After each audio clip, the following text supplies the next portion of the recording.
अस्सलाम वालेकुम नाज़रीन, मैं हूं यम वाजिद। 7H न्यूज़ में आपका खैर मकदम है। टास्क फोर्स और एक्साइज डिपार्टमेंट ने मुश्तरका कार्रवाई करते हुए ड्रग्स स्मगलर्स की 2 रुकनी टोली को गिरफ्तार कर लिया है।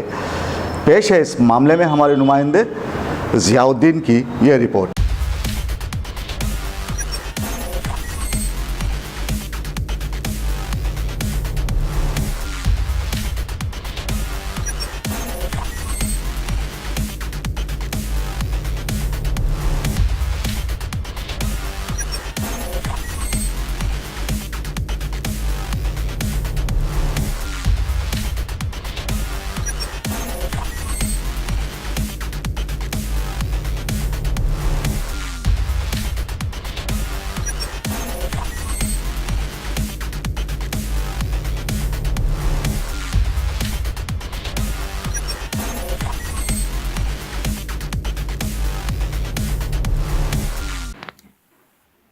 दो जने अरेस्ट हुए।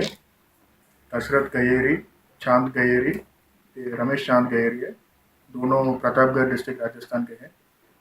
इन दोनों जनों ने मलकाजगिरी का स्टेशन लिमिट्स पे नेरेडमठ एक्स रोड पे आज सुबह 10:30 पे वो उतर रहा था। उसके पास से हम 56 ग्राम हेरोइन और 1 kg का ओपियम सीज किया था। दोनों का कॉन्ट्राबैंड का वैल्यू होगा 13 to 14 lakhs। आज इन दोनों को रिमांड कर देंगे। दोस्तों, अब आप रहिए हर वक्त तैयार, क्योंकि हम आपके लिए लाते हैं ताज़ा तरीन खबरों का अंबार। चाहे घर हो, बस हो या रेल, हम करेंगे आपको अपडेट एवरीवेयर। तो लाइक कीजिए, शेयर कीजिए और सब्सक्राइब करना ना भूलें। 7H न्यूज़, आपकी आवाज़।